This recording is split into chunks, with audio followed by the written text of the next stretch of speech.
Hello and welcome to Vital Perspectives. I'm your host, Dr. Marwin Spiller, and our guest today is Pastor Marvin Hightower, who is the pastor of Liberty Church of Peoria, as well as the president of the NAACP. And he's filling some big shoes in that regard, and that he's taken over for Don Jackson, who have been president for 21 years. And so you're just coming on board. Yeah. How are things going? Well, of course, it's busy as all ever. But I'm not new to it because I was first vice president for 4 years, and I served on the executive committee before that. So it's not like it's new. It's just now I'm at the president's level, which makes it more busier, more responsibility. And I always say I don't try to fill his shoes or anyone's shoes. I stand on their shoulders because their shoes are too big. I heard that. So I try to carve my own niche, and it's exciting. I'm meeting a lot of people, but it's a lot of work that we have to do collectively as well. Okay. Yeah. And in the short amount of time we have here, I want to talk about some of that work you envisioning ahead. Sure. To talk about some of the issues that are impacting the African American community here in Peoria, and the role that you see the NAACP in playing in addressing some of those issues. So I want to get right to it. I got a number of questions. So hopefully I'll get to most of them at least. But let's begin with just a broad question, in that what are some of the big economic issues that you see facing the African American community today, and that is the African American community here in Peoria? Well, of course, joblessness, or even lack of preparation for jobs. There's a lot of jobs out here, but they're mostly minimum wage. And our school system does a good job, but not necessarily preparing our students to have head of household jobs. You know, it's good to have a fast food job. Don't knock that, or even any other type of restaurant. But we need a well-prepared workforce to have some head of household jobs. Now, with that lack of, and then we have lack of access as well. And by that I mean lack of information coming. It's a lot of nepotism in larger companies that we are left out of. A lot of disinvestment on the South Side. So a lot of people are living here with hopelessness because of the years of disinvestment on the South Side, lack of hope in the homes, and mental, not mental, but trauma related to a lot of crime. Their parents or grandparents are incarcerated. So that's traumatic for a kid coming up and trying to go to school. So a lot of our children are angry with our hopelessness and without access. So I think the NAACP, our role is to try to say that and try to continue to make that access for everyone, not just for African Americans, but for everyone, but primarily on the 61605 area code. Okay. And certainly there's a lot there, as you indicated. And one of the things I want to touch on specifically, you mentioned education. Education is a challenge. Without education, you can't get those jobs that you want. And we were looking at some data right before we went on air, and just looking at the education numbers, you see that 3.8% of the average person that's living on the south side of Peoria, that's 25 years and older, have high school education or beyond. Sure. Are you surprised by that number, and what does that mean in terms of the job prospects, the hopelessness, and so forth? Well, of course, that number is shocking. I'm not surprised. It's shocking, though. And without that education, or at least the basic education, or high school diploma, you lock yourself out of having that potential to even to get a job. So we have to learn how to instill, even starting at a young age, second or third grade, to instill the importance of a high school education and getting your diploma.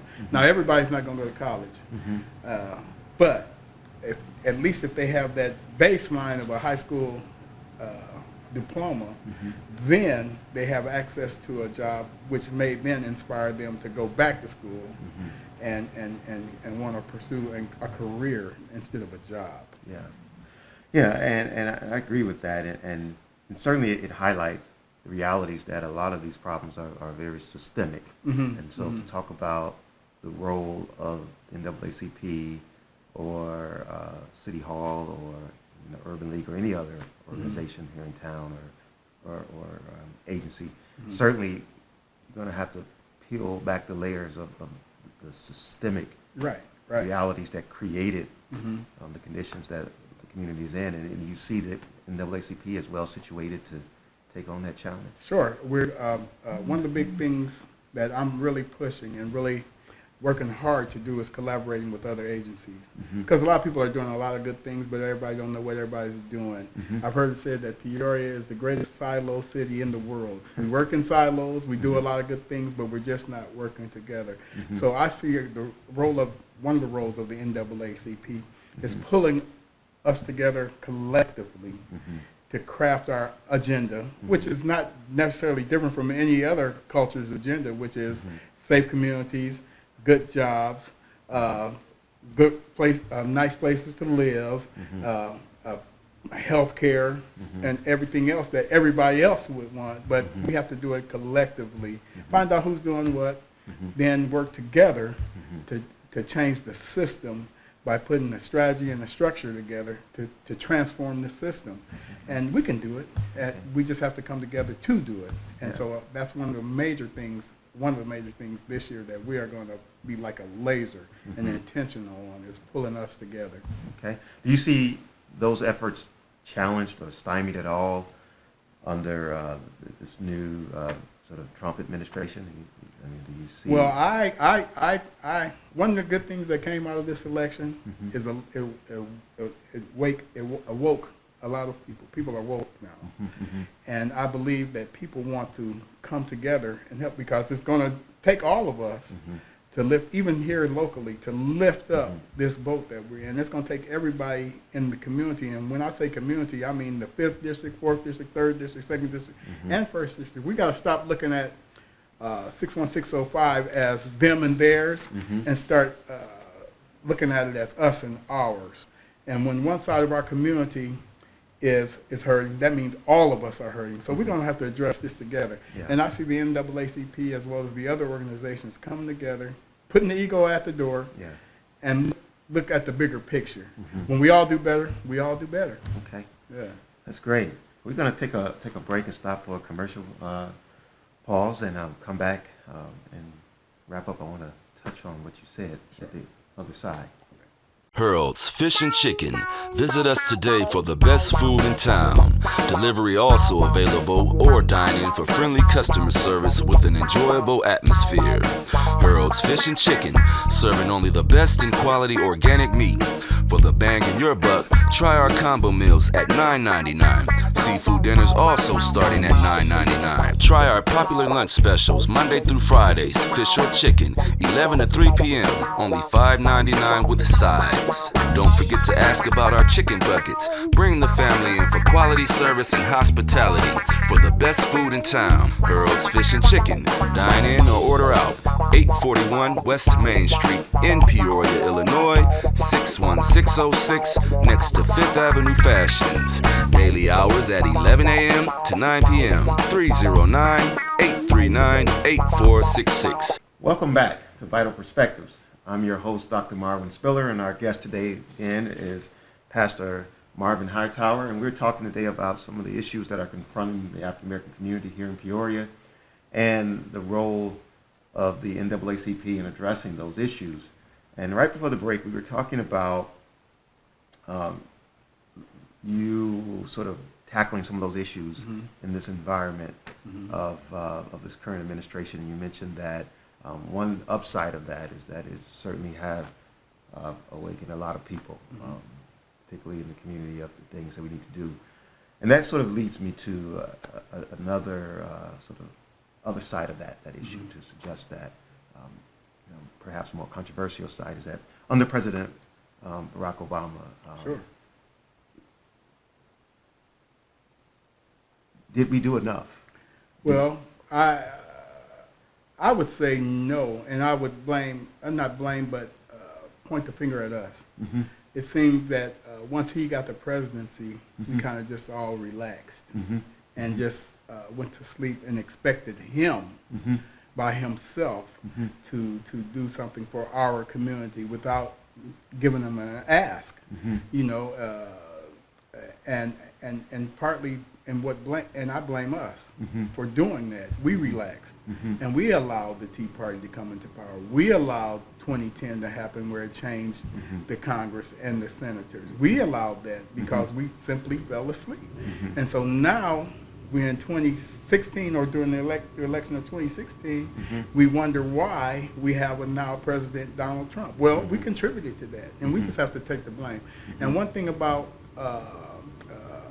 a movement or changing or transforming a system, we have to now take a reflective look at ourselves and say, okay, what did we do or not do to help him move us along? Yeah. And so we tried to put all of the responsibility on him when it was us. Yeah. We didn't have an ask, and we didn't go to him, and we didn't push him like other things that got pushed through was because they were there. Yeah. They were lobbying. They were talking to their congressmen before things went bad. They were building those connections and pushing him to their agenda, Right. and we didn't do that. Yeah. And so now we're left out in the cold. Now we're screaming. Yeah. I think I would agree with that. It seems that, you know, certainly the president was up against a lot of opposition. Sure. But politics is still politics. Right. And you have to demand Right. or ask for Right. what you want. And we didn't help him. Yeah. And we didn't help him. Yeah. Other than get him elected twice. We did that, great, but we didn't help push him along. And he would have. Yeah. All we had to do was ask. Yeah, and staying on that topic, I mean, given the realities of what we're seeing today, what, if any, do you think the election of President Obama said about race relations in America, given where we are today in terms of race relations? Well, it certainly showed us that we were not as far as we thought we were. We thought, and we thought that we had cleared a racial hurdle, but what it did in fact was uncover the scab or the wound that's deep within the fabric of the United States. And so it came to a head in 2016. It was boiling at 2008 when he got elected, 2009 when him and former First Lady Michelle Obama was down the street dancing till at last, but down the street they were planning and plotting that he was going to be a one-term president. They were playing chess. We played checkers. Yeah. And they outmaneuvered us. It's just plain and simple. Yeah. Plain and simple. Yeah. Yeah, I mean, certainly now, looking back, seems like we have certainly regressed as a nation with regard to race relations, given all the things that are happening. But what is your lived experience with regard to sort of the state of race relations here in America? I mean, certainly there's a lot of statistics, there's a large overview, but in terms of your experiences, and we can talk about that locally here in Peoria. I mean, certainly the 24/7 Wall Street was released, and that sort of painted a picture. But what is your lived experience? Well, I grew up, of course, I grew up in 61605, where it was neighborhoods and everything. But then, we went to the malls, and I experienced there personally. I went shopping, me and a group of, because we should do that every Saturday. That was one of the things we did for something to do. Rode the bus, went to the mall, went shopping, bought me a pair of shoes. But instead of wanting to take them home in the box, I changed them and put them on. So someone in the store saw me do that. I had my receipt. They called security. They took me back, and as well as my friends, back into the back room to see whether or not we had stolen the shoes. And I believe it was simply because they were watching us as young African American boys, not doing nothing, just buying shoes. And I believe that was the reason why they stopped us, to see whether or not we could, or get us in trouble. But it wasn't. It came to nothing. They let us go. But it's etched in my memory, that one incident, as well as I have several others are going in the store and being followed, not being served properly, being looked over at stores and restaurants, and that's for real. And that happened to me, and I'm 52.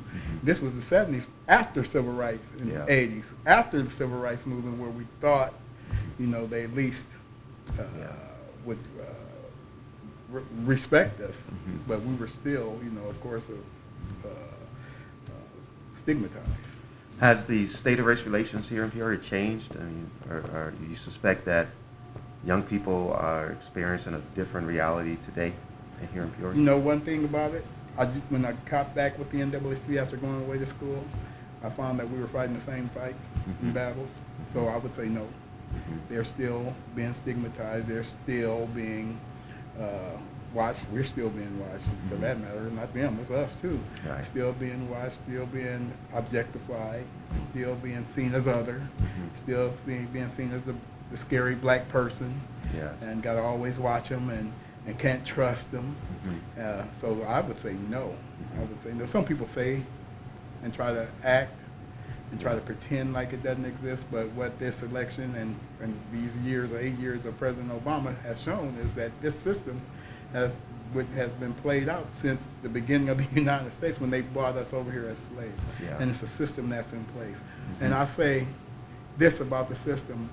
I look back at the civil rights movement, and I see along those lines of when they were doing the marches, along those lines were young kids at the time. They were young kids. Now they are 50, 60, 70. They are the policymakers in this country. So that stuff that they were spewing back then, heard it at home, that's ingrained in them. Yes. And it's still being played out to us right now today. Yeah. And I know we said at the top of the show that there are a lot of systemic issues that are driving that. Would suggest they are very difficult to change, but you also said that these were things you were dealing with as a child, as a teenager. And young kids today are still dealing with those things. I mean, I don't want to get you in any trouble, but how would you grade black leadership in this town? Well, I would say, and I say that with sincerity, it was that silo mentality. Everybody was doing everything and taking care of everybody. But what happened was, the one thing that the civil rights movement did for us was it assimilated us into the system.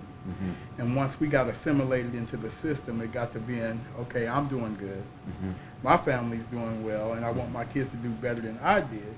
We got focused on my four and no more, and instead of reaching back and helping the following generation. So we're 2-3 generations removed from the civil rights movement, removed from our history, and now this is being played out. Now the leadership in Peoria, I'd say we have leaders, and people are doing a lot of good things and have done a lot of good things, but unfortunately nobody's communicating with each other.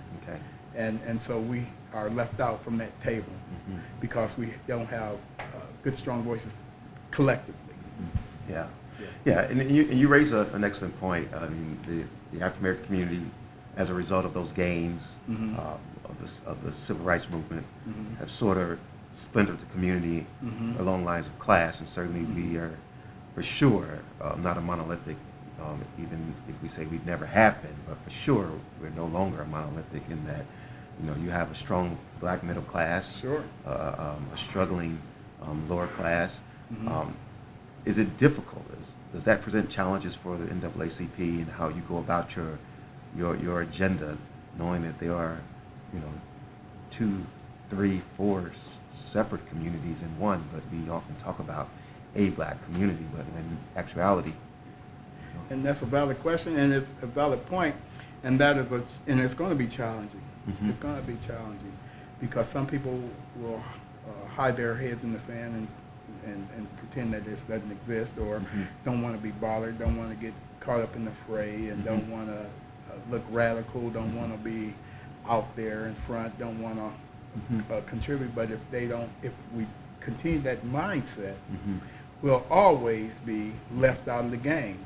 So what our our challenge is, okay, we got to talk. We need to talk. Mm-hmm. And come to this conclusion. There's no permanent friends, no permanent enemies, only permanent interests. Right. I don't care if you black, white, green, or yellow, Republican or Democrat. We have to get on the same page so that we can have our interests presented and address them. And it's going to take all of us. I can't stress that enough. It's going to take all of us, the top, middle class, or even some people are at the executive level. But we all have the same issue, which is our community is hurting. Yeah. And so we have to go, when I speak to people, our community is hurting. We need you. Well, we don't care, and it doesn't necessarily have to be financially. We just need to know that you are there behind us. And the community needs to know that we are trying to work together for the common good, for the betterment of all of us, especially here in Peoria with the 24/7 thing and with the disinvestment in the South Side. Now, I believe, is the greatest time for us as a community to come together. And that's another thing that this last election did, was it should galvanize us, not separate us. And we can't let it. And I'm going to work hard not to let it keep us separated. Yeah. Yeah. And thinking about the many things that is before you, the things that's on your desk, the things that's going to come across your desk, what gives you most hope that NAACP can and will make an impact? I mean, what makes you hopeful? Well, it's exciting. Since in this short time since I've been president, a lot of new people want to become part of the NAACP. It seems like it's gotten new life, new energy, newer ideas. One to, of course, build off of what was done in the past to speak to the volatility of the present, so that we can go into the future. And so what gives me the greatest hope is the new energy that's surrounded our community. And that partly to do with the 24/7 Wall Street report. That's partly to do to the Donald Trump being elected as our president. And plus, it's part of an awakening of the younger generation, saying, okay, all politics are local. I need to get involved, and I want to get involved. So us, as the NAACP, we have to harness that energy. Of course, we need that to take us into the next generation, not building off the past, but going into the future. Yeah. And that's what I'm most hopeful about because of the energy. And I want to take this time to make it more than a moment, but make it a movement. But in order to do that, we have to all sacrifice and be willing to sacrifice.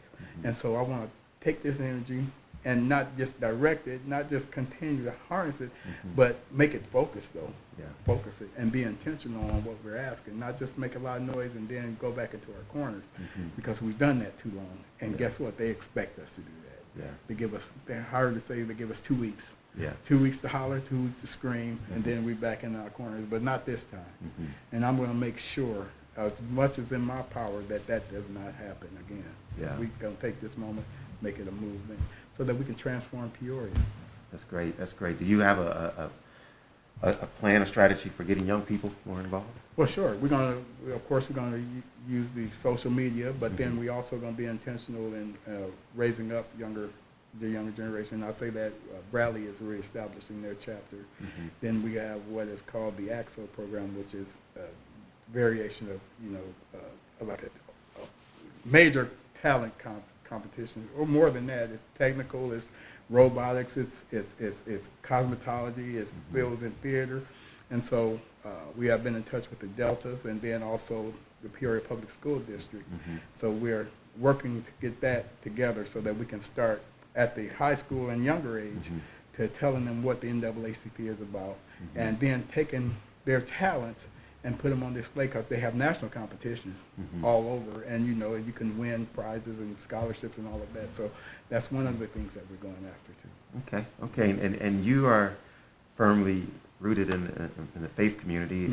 Can we expect any partnerships, relationships with the faith community and the NAACP? Sure, I'm excited about that as well, because the community needs the church. And I've talked to several different community members, and they say, we just need to know the church is there. Talked to several pastors, one this morning, as a matter of fact, that was like, it's time for us to come out from inside our walls. It's time for us to be a part of the social justice movement.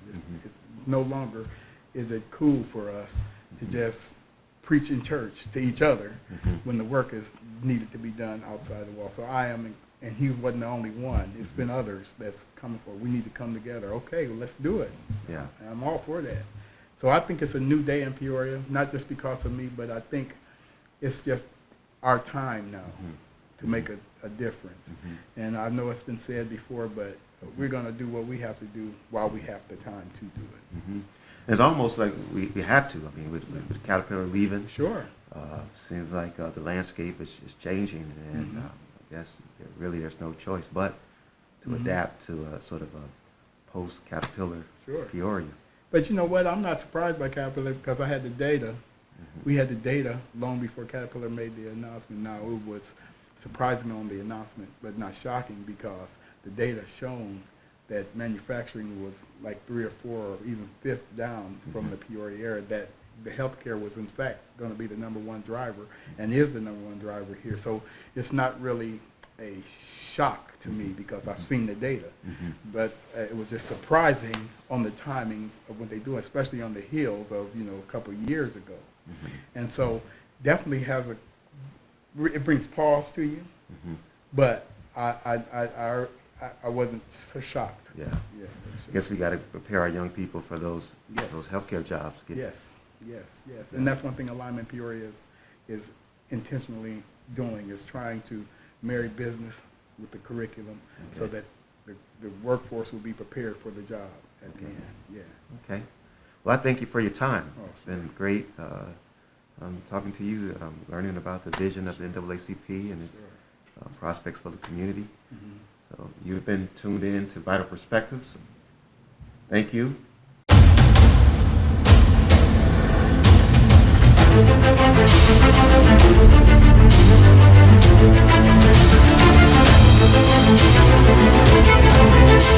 Thank you.